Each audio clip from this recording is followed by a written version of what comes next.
ജന്തർ മന്ദറിലെ വിദ്യാർത്ഥി പ്രതിഷേധത്തിനെതിരായ പോലീസ് അതിക്രമത്തിൽ ഉന്നതാധികാര സമിതി രൂപീകരിച്ച സുപ്രീംകോടതി മുൻ ജഡ്ജി ജസ്റ്റിസ് ആർ സുഭാഷ് റെഡ്ഡിയാണ് സമിതി അധ്യക്ഷൻ. ഫെമിന വിവരങ്ങളുമായി ചേരുന്നുണ്ട്. ഫെമിന, എന്തായാലും പോലീസിന്റെ അമിതാധികാര പ്രയോഗം, പ്രതിഷേധക്കാർക്കെതിരെയുള്ള പരാതികൾ എന്നിവ ഈ സമിതിയുടെ പരിശോധനയ്ക്ക് എത്തുമെന്നാണ് മനസ്സിലാക്കുന്നത്. അതെ ആര്യ, CJP പ്രതിഷേധത്തിനെതിരായിട്ടുള്ള പോലീസ് അതിക്രമത്തെക്കുറിച്ച് അന്വേഷിക്കാനാണ് ഇപ്പോൾ സുപ്രീം കോടതി ഒരു ഉന്നതാധികാര സമിതി രൂപീകരിച്ചിരിക്കുന്നത്. സുപ്രീം കോടതി മുൻ judge justice R Subhash Reddy അധ്യക്ഷനായിട്ടുള്ള സമിതിയാണ് ഇപ്പോൾ സുപ്രീം കോടതി രൂപീകരിച്ചിരിക്കുന്നത്. ഇതിൽ 5 അംഗങ്ങളാണ് ഉള്ളത്.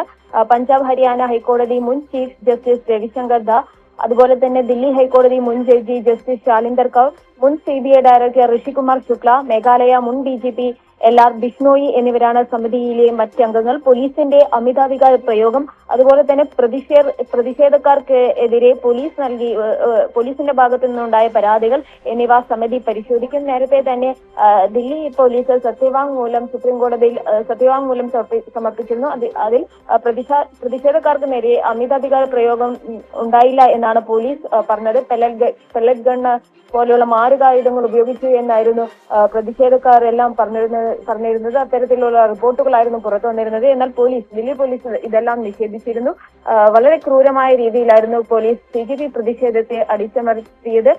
ക്രൂരമായ അതിക്രമമാണ് പോലീസ് പ്രതിഷേധക്കാർക്കെതിരെ, പ്രത്യേകിച്ച് വിദ്യാർത്ഥികൾക്കെതിരെ അഴിച്ചുവിട്ടത്. അതിൽ നിരവധി വിദ്യാർത്ഥികൾക്ക് പരിക്കേറ്റിരുന്നു. പ്രത്യേകിച്ച് പെൺകുട്ടികളെ അടക്കം ക്രൂരമായി പോലീസ് മർദ്ദിച്ചു എന്ന തരത്തിലുള്ള പരാതികൾ ഉയർന്നിരുന്നു. ഇതിന്റെ അടിസ്ഥാനത്തിലാണ് ഇപ്പോൾ ഒരു ഉന്നതാധികാര സമിതി സുപ്രീം കോടതി ഇപ്പോൾ രൂപീകരിച്ചിരിക്കുന്നത്. സുപ്രീം കോടതി മുൻ judge justice R Subhash Reddy അധ്യക്ഷനായിട്ടുള്ള സമിതിയായിരിക്കും ഈ പരാതികളെ കുറിച്ച് അന്വേഷിക്കുക.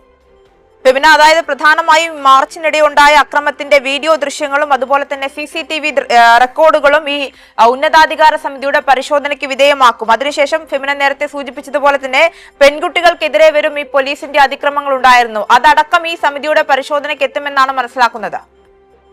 അതെ, തീർച്ചയായും നേരത്തെ തന്നെ സുപ്രീം കോടതി അറിയിച്ചിരുന്നു. ഈ പ്രതിഷേധത്തിലെ ദൃശ്യങ്ങൾ അടങ്ങിയിട്ടുള്ള ദൃശ്യങ്ങൾ, അതുപോലെ തന്നെ CCTV ഫുട്ടേജുകൾ, മറ്റ് ഡ്രോൺ ക്യാമറ ദൃശ്യങ്ങൾ, ഇതെല്ലാം സുപ്രീം കോടതി ഈ സമിതിക്ക് കൈമാറും. ഇതെല്ലാം പരിശോധിച്ച ശേഷമായിരിക്കും ഒരു സമഗ്രമായിട്ടുള്ള റിപ്പോർട്ട് സുപ്രീം കോടതിക്ക് ഈ സമിതി കൈമാറുക. നേരത്തെ വലിയ തരത്തിലുള്ള പരാതികളായിരുന്നു ഉയർന്നിരുന്നത്. ഒന്ന്, പെല്ലറ്റ് ഗൺ അടക്കമുള്ള മാരകായുധങ്ങൾ സമരക്കാർക്ക് നേരെ, പ്രത്യേകിച്ചും സമാധാനപരമായി സമരം ചെയ്യുന്ന പ്രതിഷേധക്കാർക്കെതിരെ ഉപയോഗിച്ചു എന്ന തരത്തിലുള്ള പരാതി ഉയർന്നിരുന്നു. രണ്ടാമത്തേത്, ഇത്തരത്തിൽ പെൺകുട്ടികളെ വളരെ ക്രൂരമായ രീതിയിലാണ് പോലീസ് അതിക്രമിച്ചത്. പിന്നെ നെയിം പ്ലേറ്റ് ഇല്ലാത്ത പോലീസുകാർ, അതുപോലെ തന്നെ യൂണിഫോം ഇല്ലാത്ത പോലീസുകാർ ഒക്കെ ഇത്തരത്തിൽ ഈ പ്രതിഷേധക്കാർക്ക് നേരെ അതിക്രമം അഴിച്ചുവിട്ടു എന്ന തരത്തിലുള്ള പരാതി ഉയർന്നിരുന്നു. അത്തരത്തിൽ ഈ പ്രതിഷേധത്തിന്റെ സമഗ്രമായിട്ടുള്ള ദൃശ്യങ്ങൾ വിലയിരുത്തിക്കൊണ്ടായിരിക്കും ഈ സമിതി അന്തിമ റിപ്പോർട്ട് കൈമാറുക. അതിനുവേണ്ടിയിട്ടാണ് സുപ്രീം കോടതി ഇപ്പോൾ 5 അംഗങ്ങൾ അടങ്ങിയിട്ടുള്ള ഒരു സമിതി ഇപ്പോൾ ഉന്നതാധികാര സമിതി ഇപ്പോൾ രൂപീകരിച്ചിരിക്കുന്നത്. ഈ പോലീസിന്റെ അമിതാധികാര പ്രയോഗം, അതുപോലെ തന്നെ പ്രതിഷേധക്കാർക്ക് നേരെ പോലീസിന്റെ ആരോപണങ്ങളും ഇത്തരത്തിൽ സമിതി അന്വേഷിക്കും. ഇതിനുശേഷം സമഗ്രമായി ഒരു റിപ്പോർട്ട് സുപ്രീം കോടതിക്ക് കൈമാറും. അതിനുശേഷമായിരിക്കും സുപ്രീം കോടതി ഈ ഒരു കേസിൽ വിധി പറയുക. തീർച്ചയായും ഫെമിന, പെൺകുട്ടികളടക്കമുള്ള വിദ്യാർത്ഥികളെ അതിക്രൂരമായാണ് ദില്ലി പോലീസ് നേരിട്ടത്. എന്തായാലും ഈ വീഡിയോ ദൃശ്യങ്ങളും CCTV ഫുട്ടേജുകളെല്ലാം പരിശോധിച്ച ഈ സമിതി വ്യക്തമായൊരു നിലപാട് സുപ്രീം കോടതിയിലേക്ക് എത്തുമ്പോൾ അതിനനുസരിച്ചായിരിക്കും ഈ കേസുമായി ബന്ധപ്പെട്ട തുടർ നടപടി സുപ്രീം കോടതിയുടെ ഭാഗത്തുനിന്നുണ്ടാവുക. ശരി, എന്തായാലും ജന്തർ മന്ദറിലെ വിദ്യാർത്ഥി പ്രതിഷേധത്തിനെതിരായ പോലീസ് അതിക്രമത്തിൽ ഉന്നതാധികാര സമിതി രൂപീകരിച്ചിരിക്കുകയാണ് സുപ്രീം കോടതി മുൻ ജഡ്ജി ജസ്റ്റിസ് ആർ സുഭാഷ് റെഡ്ഡിയാണ് സമിതിയുടെ അധ്യക്ഷൻ. ഫെമിന ഒരിക്കൽ കൂടി വിവരങ്ങളുമായി ചേരുന്നുണ്ട്. ഫെമിന നേരത്തെ സൂചിപ്പിച്ചതുപോലെ തന്നെ ഈ ദൃശ്യങ്ങളും മറ്റ് തെളിവുകളും സമിതി പരിശോധിച്ച ശേഷം ഈ സമിതി നൽകുന്ന അന്തിമ റിപ്പോർട്ടിന്റെ അടിസ്ഥാനത്തിലായിരിക്കും സുപ്രീം കോടതി ഈ വിഷയത്തിൽ നിലപാടെടുക്കുക. അതെ, തീർച്ചയായും നേരത്തെ തന്നെ വലിയ തരത്തിലുള്ള വിമർശനമാണ് കേന്ദ്ര സർക്കാരിനെതിരെയും അതുപോലെ തന്നെ ആഭ്യന്തരമന്ത്രി അമിത്ഷാക്കെതിരെയും ഉയർന്നിരുന്നത്. പ്രത്യേകിച്ച് വിദ്യാർത്ഥികൾക്കെതിരെ പെല്ലറ്റ് ഗൺ അടക്കമുള്ള മാരകായുധങ്ങൾ ബീഹാറിൽ AK-47 ഉപയോഗിച്ചു എന്നതടക്കം വ്യാപകമായിട്ടുള്ള വിമർശനങ്ങളും പരാതികളും ഉയർന്ന ഒരു സാഹചര്യം ഉണ്ടായിരുന്നു. ഇതിൽ കേന്ദ്ര ആഭ്യന്തരമന്ത്രി മറുപടി പറയണമെന്ന് പ്രതിപക്ഷം ആവശ്യപ്പെട്ടിരുന്നു. പക്ഷെ കഴിഞ്ഞ വർഷകാല പാർലമെന്റ് സമ്മേളനം നടന്ന ഒരു ദിവസം പോലും പാർലമെന്റിൽ ആഭ്യന്തരമന്ത്രി വരികയോ ഈ വിഷയത്തിൽ ഒരു മറുപടി പറയുകയോ ചെയ്തില്ല. ഇത്തരത്തിൽ രാജ്യവ്യാപകമായി വലിയ പ്രതിഷേധത്തിന് കാരണമായിട്ടുള്ള ഈ പോലീസ് അതിക്രമത്തിനെ കുറിച്ച് അന്വേഷിക്കാനാണ് ഇപ്പോൾ സുപ്രീം കോടതി ഒരു ഉന്നതാധികാര സമിതിയെ രൂപീകരിച്ചിരിക്കുന്നത്. വിദ്യാർത്ഥികളുടെ സമരത്തെ ജനാധിപത്യപരമായിട്ട് സമരം ചെയ്യാനുള്ള അവകാശം വിദ്യാർത്ഥികൾക്കുണ്ട് എന്നാണ് സുപ്രീം കോടതി കഴിഞ്ഞ ദിവസങ്ങളിൽ പറഞ്ഞിരുന്നത്. എന്നാൽ ഈ വിദ്യാർത്ഥി സമരങ്ങളെ അടിച്ചമർത്തുന്നതിന് വേണ്ടി വളരെ ക്രൂരമായ രീതിയിലാണ് പോലീസ് അതിക്രമം ഉണ്ടായത്. ഇതിലൊരു മറുപടി കേന്ദ്ര ആഭ്യന്തരമന്ത്രിയുടെ ഭാഗത്തു നിന്നുണ്ടായിട്ടില്ല. ദില്ലി പോലീസും വ്യക്തമായിട്ടുള്ളൊരു മറുപടി നൽകിയിട്ടില്ല.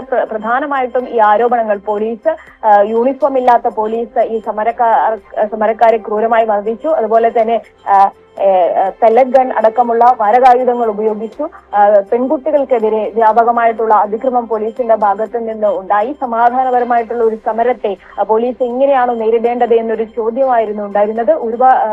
ഒന്നിൽ കൂടുതൽ ഹർജികളാണ് സുപ്രീം കോടതിയുടെ പരിഗണനയിൽ വന്നത്.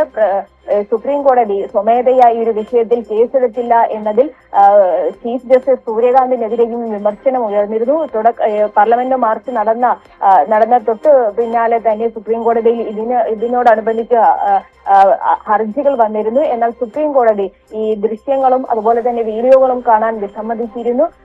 തങ്ങൾക്ക് ഇതിന് സമയമില്ല എന്ന തരത്തിൽ സുപ്രീം കോടതി ചീഫ് ജസ്റ്റിസ് സൂര്യകാന്തിന്റെ ഭാഗത്തു നിന്ന് ഒരു പ്രതികരണം ഉണ്ടായത് വലിയ തരത്തിലുള്ള വിമർശനങ്ങൾക്ക് കാരണമായിരുന്നു. സുപ്രീം കോടതി സ്വമേധയാ ഒരു കേസെടുക്കാത്തതിൽ അഭിഭാഷകരടക്കം വിമർശനം ഉന്നയിച്ച ഒരു സാഹചര്യം ഉണ്ടായിരുന്നു. അതിനുശേഷം വലിയ വ്യാപകമായിട്ടുള്ള പ്രതിഷേധങ്ങൾക്കും അതുപോലെ തന്നെ സുപ്രീം കോടതിയിൽ നിരവധി ഹർജികൾ സമർപ്പിക്കപ്പെട്ടതിനും ശേഷമാണ് ഇപ്പോൾ സുപ്രീം കോടതി ഇത്തരത്തിൽ ഒരു ഉന്നതാധികാര സമിതിയെ രൂപീകരിക്കുന്നത്.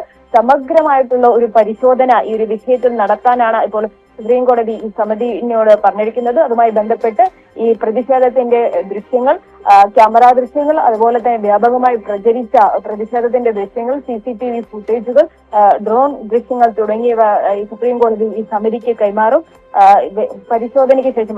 അതോടൊപ്പം തന്നെ പോലീസിന്റെ ഭാഗത്തു നിന്ന് പോലീസുകാരുടെ കുടുംബാംഗങ്ങളും ഇത്തരത്തിൽ ഒരു പത്രസമ്മേളനം നടത്തിയിരുന്നു. പ്രതിഷേധക്കാർ പോലീസിനെ ആക്രമിച്ചു എന്ന തരത്തിലുള്ള ഒരു നെഗറ്റീവും ഇത്തരത്തിൽ സംഘപരിവാർ അനുകൂലികളുടെ ഭാഗത്തു നിന്നെല്ലാം ഉണ്ടായിരുന്നു. ഇതെല്ലാം സുപ്രീം കോടതിയുടെ പരിഗണനയിൽ വരുന്നുണ്ട്. ഇത്തരത്തിൽ ഒരു പരാതിയും സുപ്രീം കോടതിയുടെ മുൻപിൽ ഉണ്ടായിരുന്നു. പ്രതിഷേധക്കാർ പോലീസിനെ ആക്രമിച്ചു എന്ന തരത്തിൽ നമ്മൾ ഇതുവരെ കേൾക്കാത്ത തരത്തിലുള്ള ഒരു പരാതിയും സുപ്രീം കോടതിയിൽ വന്നിരുന്നു. ഇതെല്ലാം പരിശോധിക്കാൻ വേണ്ടിയിട്ടാണ് ഇപ്പോൾ ഒരു ഉന്നതാധികാര സമിതിയെ സുപ്രീം കോടതി രൂപീകരിച്ചിരിക്കുന്നത്. സുപ്രീം കോടതി മുൻ judge justice R Subhash Reddy അധ്യക്ഷനായിട്ടുള്ള സമിതിയായിരിക്കും ഈ ജന്തർ മന്ദറിലെ പ്രതിഷേധത്തിനെതിരായിട്ടുള്ള പോലീസ് അതിക്രമത്തെക്കുറിച്ചുള്ള ഒരു അന്വേഷണം നടത്തുക. ഈ അന്വേഷണത്തിന് ശേഷം സുപ്രീം കോടതിയിൽ സമർപ്പിക്കുന്ന സമഗ്രമായ റിപ്പോർട്ടിന്റെ അടിസ്ഥാനത്തിലായിരിക്കും സുപ്രീം കോടതി ഒരു വിധി പറയുക. ശരി, ഫെമിനയാണ് വിവരങ്ങൾ നൽകിയത്.